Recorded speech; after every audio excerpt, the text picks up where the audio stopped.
آج کل ہم جنس اور لیسبین کے بارے میں بہت بات کی جاتی ہے. میرے کلاس فیلوز اس بارے میں میری رائے پوچھتی ہیں. تو جن لوگوں کا مذہب نہیں ان کو میں کیا دلیل دے سکتی ہوں؟ جن لوگوں کا مذہب نہیں ہے ان سے کہو کہ فطرت تو ہے نا. لا آف نیچر کیا ہے، قانون قدرت کیا ہے، اللہ تعالیٰ نے فطرت میں کیا رکھا ہے. فطرت میں تو اللہ تعالیٰ نے یہی رکھا ہے، بلا ماشاء اللہ ہر جانور کی فطرت میں یہی ہے کہ وہ اپنی اپوزٹ سیکس کے ساتھ ہی تعلق قائم کرتا ہے. ہیں ٹھیک ہے، ایک جنس ایک سیکس میں تو جانوروں میں بھی نہیں ہوتا.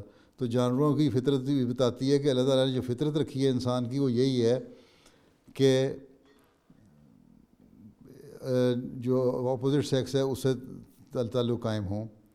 نہ یہ کہ دوسرے یہ کہ ان سے کہو کہ تم لوگ مذہب کو نہیں مانتے، خدا کو نہیں مانتے، اس لیے تمہارے نزدیک یہ جو سیکس ہے صرف یہ ایک دنیاوی جو ہے ایک خواہشات کی وہ ہے اس کو پورا کرنا ہے.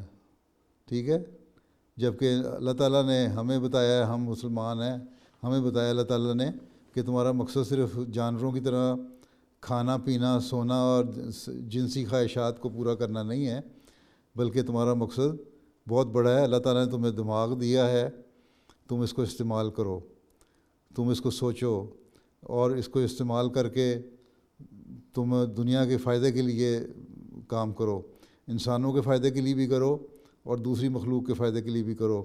اب انسان ہی ہے جس میں انسانوں کے ڈاکٹر بھی بنتے ہیں اور ویٹنری ڈاکٹر بھی بنتے ہیں، جانوروں کے ڈاکٹر بھی بنتے ہیں. انسان ہی ہے جو انسانوں کی بہبود کے لیے بھی اور بہتری کے لیے سوچتے ہیں اور جانوروں کی بہتری کے لیے بھی سوچ رہے ہوتے ہیں. ٹھیک ہے، کوئی جانور اس طرح نہیں کرتا. تو جب انسان کو اللہ تعالیٰ نے اتنی عقل دی ہے تو پھر انسان کو بھی چاہیے کہ اللہ تعالیٰ نے جو جائز طریقہ رکھا ہے اس کو اختیار کیا جائے. ٹھیک ہے، اور قانون فطرت بھی یہی بتاتا ہے. ٹھیک ہے، تو جب اس نے بات کر دوسری ان سے کہو کہ ہمارا ایک مقصد ہے، تم لوگ تو صرف دنیاوی لذت چاہتے ہو، دنیاوی خواہشات کی تکمیل چاہتے ہو، دنیاوی خواہشات کو پورا کرنا چاہتے ہو، لیکن انسان کی زندگی کا یہ مقصد اگر ہو تو پھر اس میں اور ایک عام جانور میں کیا فرق ہو گیا.